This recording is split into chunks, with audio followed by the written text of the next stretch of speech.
قبر کے اندر سے گدھا بولنے کی آواز۔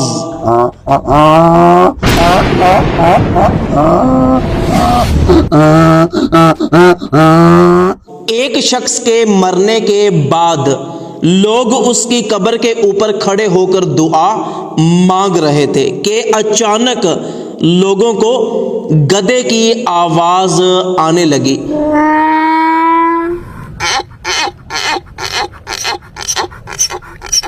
جیسے ارد گرد کوئی گدھا بول رہا ہے۔ ان لوگوں نے آس پاس دیکھا تو ان کو کوئی بھی گدھا نظر نہیں آیا، لیکن ان کو مسلسل گدھا بولنے کی آواز آ رہی تھی۔ وہ ادھر ادھر دیکھنے لگے کہ بھائی گدھا کہاں پر ہے، کہاں سے گدھا بولنے کی آواز آ رہی ہے۔ تو انہوں نے مختلف قبروں کے اوپر اپنا اپنا کان لگا کر دیکھا کہ کہیں قبر کے اندر سے تو گدھا بولنے کی آواز نہیں آ رہی۔ ایک نے کہا کہ بھائی ادھر آ جاؤ، اس قبر کے اندر سے گدھا بولنے کی آواز آ رہی ہے۔ تو سب لوگوں نے جب اس قبر کے اوپر کان لگایا تو سارے لوگ ڈر گئے۔ واقعی اس قبر کے اندر سے گدھا بولنے کی آواز آ رہی تھی۔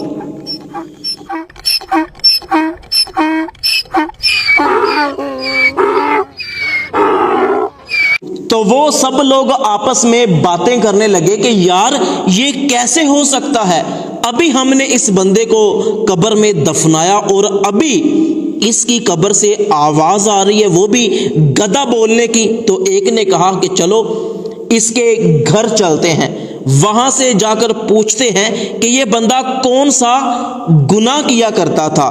تو ڈرتے ڈرتے وہ سارے لوگ قبرستان سے نکل کر اس بندے کے گھر میں چلے گئے۔ جا کر اس مرے ہوئے شخص کے گھر کا دروازہ کھٹکھٹایا تو گھر میں سے ایک بوڑھا شخص باہر آیا۔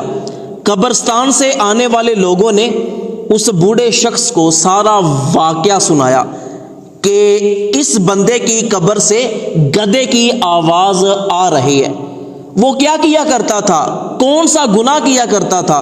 تو اس بوڑھے شخص نے کہا کہ ہائے افسوس، میں اسے بہت منع کیا کرتا تھا، یہ بندہ خود شرابی تھا، کچھ بھی نہیں کماتا تھا۔ اس کی بوڑھی ماں تندور پر کام کرتی تھی، روٹیاں پکا کر بیچ کر جو پیسے ملتے تھے اس سے اپنا گھر چلاتی تھی۔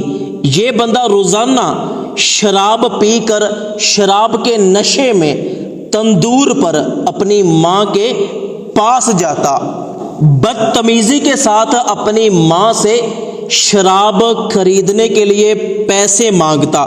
اس کی ماں اسے سمجھاتی کہ بیٹا سارا دن محنت مزدوری کر کے میں گھر چلاتی ہوں اور تجھے میں شراب کے لیے کیسے پیسے دے دوں۔